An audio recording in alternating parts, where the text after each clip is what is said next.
तुम्हाला माहितीये का, महाराष्ट्रात एक अशी जत्रा भरते जिथे कोणत्याही क्रेन किंवा मशीनच्या मदतीशिवाय तब्बल 70 ते 80 फूट उंच महाकाय लाकडी काठ्या केवळ शेकडो तरुणांच्या बाहुबळावर आकाशात सरळ उभ्या केल्या जातात. अंगावर काटा आणणारी ही परंपरा नेमकी कुठली आहे, जाणून घेण्यासाठी ही व्हिडिओ शेवटपर्यंत नक्की बघा.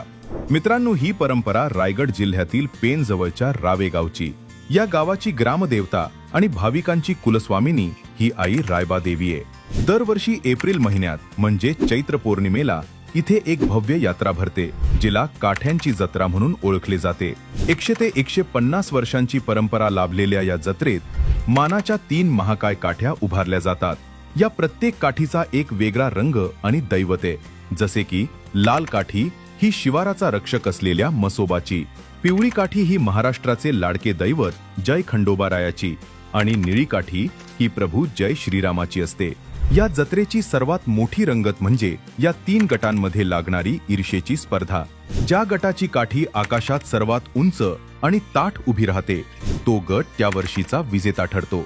विशेष म्हणजे मागील काही वर्षात निळ्या रंगाच्या श्रीराम गटाने सलग 4 वर्ष सर्वात उंच काठी उभारून विजेतेपद पटकावले होते. देवीचा पारंपरिक पालखी सोहळा, डोळे दीपवणारी रोषणाई आणि या सर्व पारंपरिक वातावरणात आता डीजेच्या दणदणाटाची पडली